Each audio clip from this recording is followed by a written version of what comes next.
ജയ. ദിലീപേട്ടാ ഇവിടെ ഇതില് ബബ്ബയില് ഗോപാലൻ സാർ അഭിനയിച്ചിട്ടുണ്ട്. അപ്പൊ ആളെ കൺവിൻസ് ചെയ്യാൻ പാടായിരുന്നോ അതോ എങ്ങനെയായിരുന്നു? ഇല്ലില്ല, കൺവിൻസിംഗ് ഒന്നുമില്ല. എല്ലാം ധനജയ് പറയുന്ന പോലെ തന്നെ പുള്ളി ചെയ്തു. പിന്നെ ഇടവും ബലവും ലാലേട്ടനും നമ്മളൊക്കെ നിൽക്കണോണ്ട് പുള്ളി ആ ഹരത്തിൽ അങ്ങോട്ട് ഗംഭീരമായിട്ട് അങ്ങോട്ട് ഡാൻസ് ഒക്കെ ചെയ്തു. കണ്ടില്ലേ?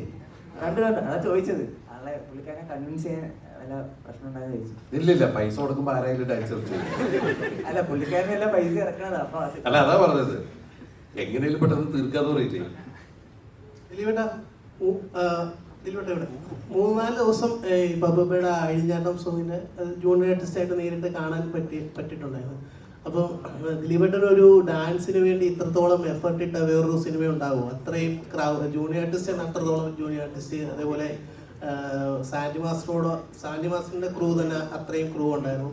അപ്പോൾ ആ ദിവസങ്ങളിൽ എനിക്ക് 7 ദിവസത്തോളം എന്തോ അതിൽ കൂടുതലെന്തോ ഉണ്ടായിരുന്നു തോന്നുന്നു അല്ലേ? 4 ദിവസം ഉണ്ടായിരുന്നു അല്ലേ? 3 ദിവസത്തോളം ഷൂട്ടില്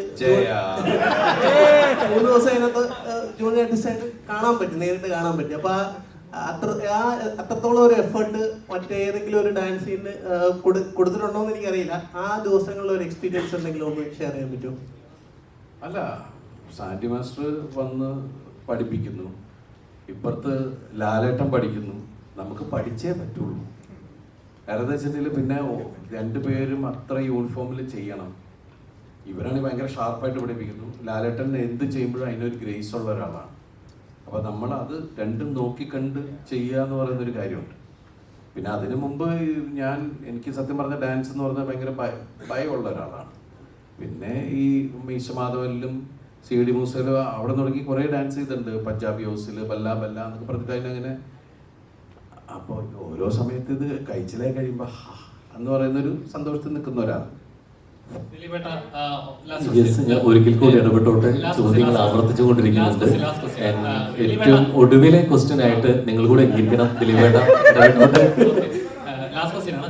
ദിലീപേട്ട, ഇപ്പൊ മലയാളത്തില് ഒരേപോലെ ചിരിപ്പിക്കുകയും ചിന്തിപ്പിക്കുകയും ചെയ്യുന്ന ഒരു കലാകാരനായിരുന്നു ശ്രീനിവാസൻ സാർ. അദ്ദേഹം ചെയ്തു വെച്ചിരിക്കുന്ന സിനിമകളിൽ വേറൊരു മറ്റൊരു കമ്പയർ ചെയ്യാൻ പോലും പറ്റത്തില്ല. അതേപോലെ ആണ്, അദ്ദേഹത്തെ ലെജൻഡാണ്. ഇന്നും റെഫർ ചെയ്യുന്ന സിനിമകളുടെ സ്ക്രിപ്റ്റ് എന്ന് പറഞ്ഞാൽ അദ്ദേഹത്തിന്റെ സ്ക്രിപ്റ്റുകളാണ് നമ്മൾ റെഫർ ചെയ്യുന്നത്. അപ്പം ഇനി അങ്ങനത്തെ ഒരു സിനിമകൾ അതേപോലെ ചിന്തിപ്പിക്കുകയും ഇന്നത്തെ ഒരു സൊസൈറ്റിയിൽ അതേപോലെ സിനിമകൾ മിസ് ചെയ്യുന്നുണ്ട്. അദ്ദേഹത്തിനെ കുറിച്ചൊരു ഓർമ്മകൾ എന്തെങ്കിലും പറയാൻ പറ്റുമോ സാർ?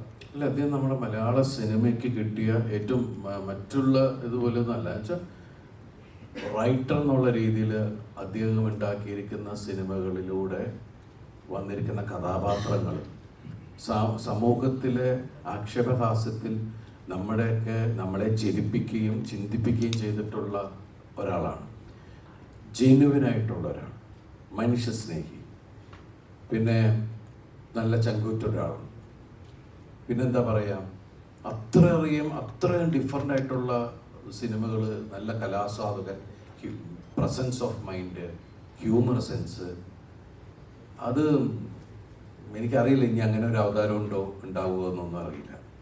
പക്ഷേ ഞാൻ വളരെ ഭാഗ്യവാനാണ് ആ കാര്യത്തിൽ. ഞാൻ അസിസ്റ്റന്റ് ഡയറക്ടറായി തുടങ്ങിയ ആ സമയം മുതലുള്ളൊരു അടുപ്പമുണ്ട്. അദ്ദേഹം എല്ലാ തരത്തിലുള്ള സിനിമകളെയും ഉൾക്കൊണ്ടിട്ടുള്ള ഒരാളാണ്.